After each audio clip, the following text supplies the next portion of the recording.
Hi, this is Kathy Vick, Deeply Awake.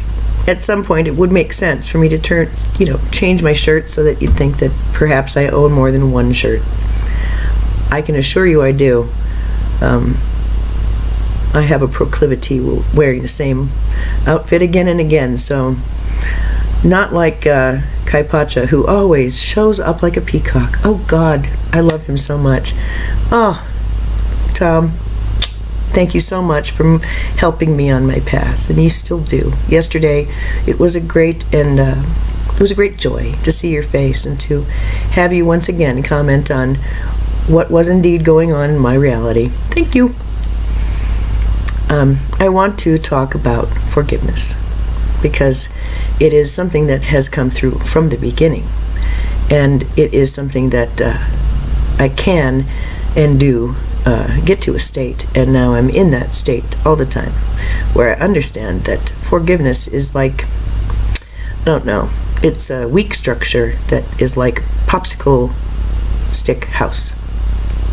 And these big thoughts come along and go bump, bump. And the little house crumbles. And what seemed so much like a portal to holiness falls away. Forgiveness.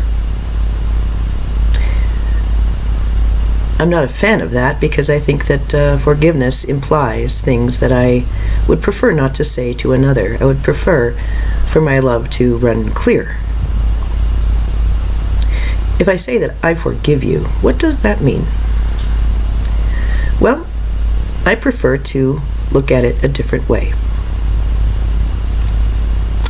Let's say I have done something. Something that someone else would think is naughty.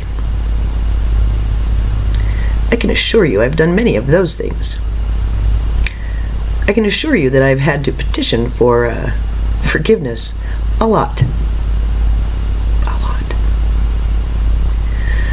And what I've found, as a result of my misbehavior and being forgiven of that behavior, is that I'm functioning under someone else's judgments of me.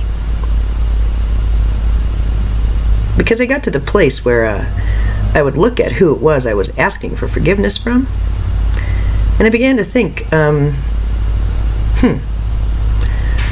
by being forgiven by this person, I'm being told that my wrongdoing has been washed clean. Well, that's very good. That's a start, isn't it? Rather than walking around being hated or hating, it's better to be in a stance of forgiveness than that. However, it always makes me feel like I need to take a shower, to be quite honest. I always feel like I've been through some sort of a slime bath. Really? This thing was calamitous and disastrous and inappropriate and possibly evil, and you and your great love decided to give it a pass. Well, isn't that nice of you? How about this instead? How about this instead? How about that my behavior was perfect as it was? Perhaps it was even called upon by you for me to act in that way, in order for you to be able to confer onto me your great gift of forgiveness. There's a phrase that I like and I use in my mind quite a lot, or used to, that once the game is over, the king and the pawn go back into the same box. Do you understand? The great monolithic thing that requires you to get on your knees and confess your sin is perhaps the problem and not the sin.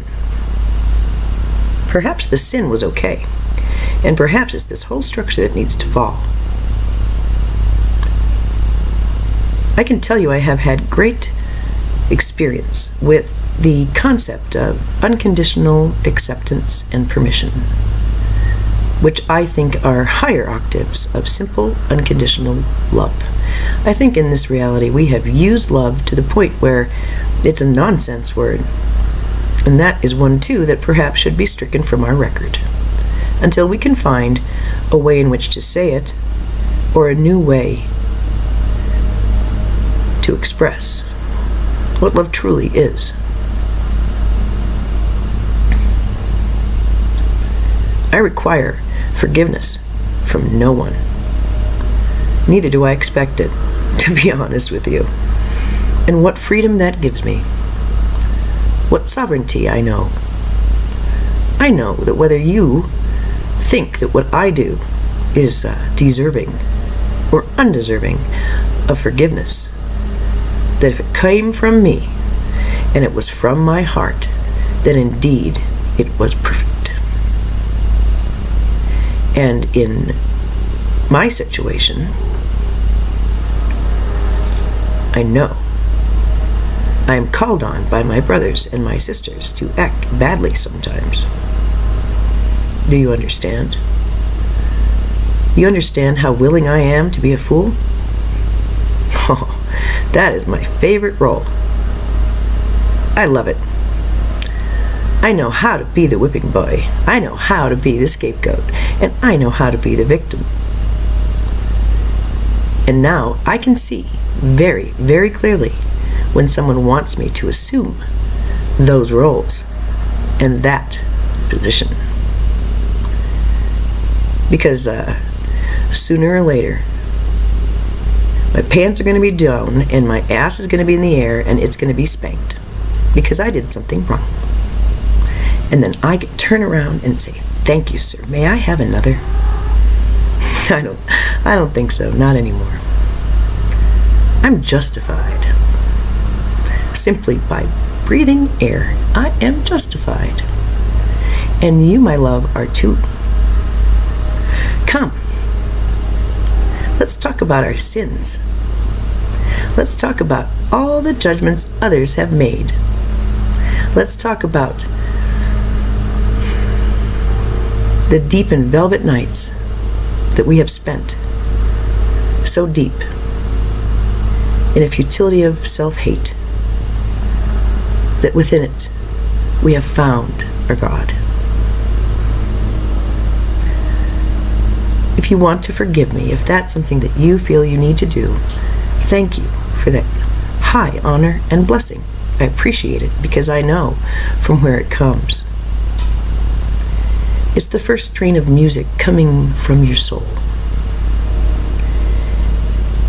It might be a light air, like a Bach that just floats in the air, sweetens things, and makes things easier, makes everyone breathe just a little bit easier.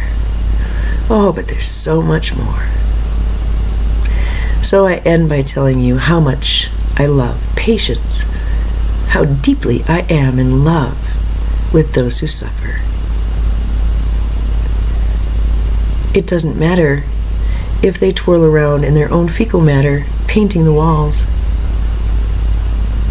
It doesn't matter if, because I am reaching out, giving them their medication, and they push me away. It doesn't matter. It doesn't matter if they look in my eyes and call me filthy, filthy names. It just doesn't matter. I love them anyway. And I have been trying so hard for my whole life to be able to take that stance with others. It has only been in the last 2 weeks that I have come to understand that one of the reasons I did what I did for 30 years, standing tall in white as a nurse, was not to heal bodies. It was to recognize that we are souls. It was to require of me sustained, unconditional love, and to see how it feels and what occurs in my fields and in my life when I can live in that.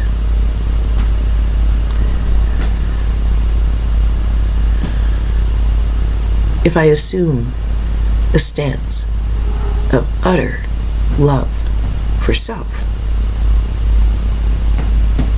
if I truly, truly accept the times when I have been on my knees, on the floor, covered in vomit, senseless, spinning. If I can see some sense in my financial nonsense,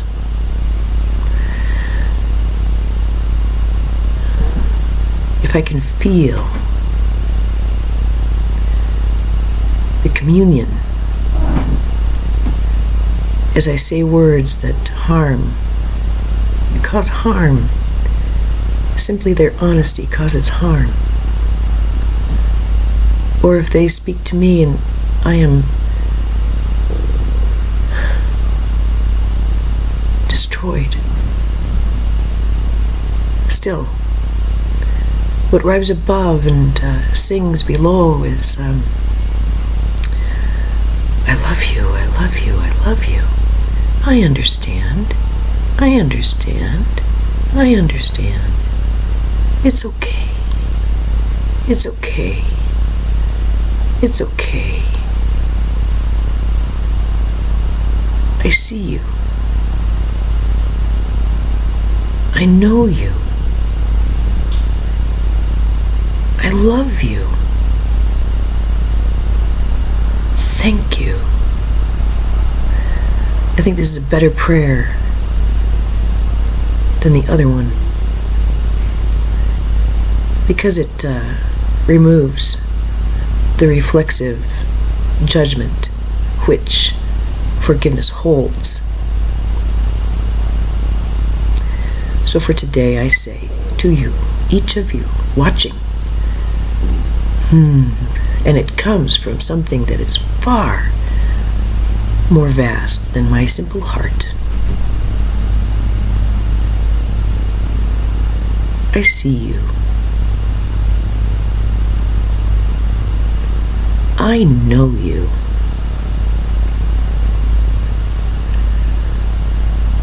I love you.